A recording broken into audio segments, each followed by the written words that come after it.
Hello loving viewers, আর একটা video নিয়ে চলে আসলাম।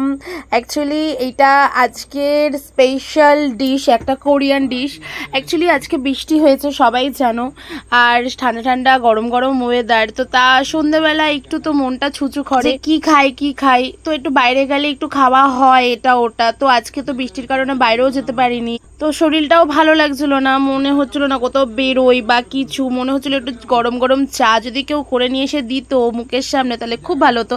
তো আমি আমার হাজব্যান্ডকে বললাম একটু চা খাওয়াবে, ওকে বললে ও খুব সুন্দর আমাকে এরকমভাবে টিফিন বানিয়ে গুছিয়ে আমাকে চা, যখন ওর মুড হয় আমাকে খাওয়ায়। তো বললো ঠিক আছে চা তো খাওয়াবার, একটা জিনিস খাবে? তাহলে আমি কি, তো বললো দেখো না বানাচ্ছি কোরিয়ান ডিশ একটা। তো আমি বললাম কোরিয়ান ডিশ, বলে কি খাবে? তো তাই আমি বললাম হ্যাঁ খাবো। তো আমার জন্য এত সুন্দর একটা কোরিয়ান ডিশ তৈরি করে নিয়ে আসলো। এটা হচ্ছে ডিম, চিলি ফ্লেক্স, রসুন, দই দিয়ে বানানো, আর সাথে হচ্ছে ব্রেড ছিল শেখা বাটার দিয়ে। এত দারুণ লাগলো, যারা ডায়েট করছে তারাও এটা খেতে পারবে। এটা কিভাবে বানানো হয়েছে কেউ যদি জানতে চাও আমাকে কমেন্ট করবে, আমি জানাবো সবাইকে। দারুণ খেলাম, thank you so much Shubham, এত সুন্দর একটা টিফিন সন্ধ্যাবেলা আমাকে করে খাওয়ানোর জন্য, থ্যাংক ইউ সো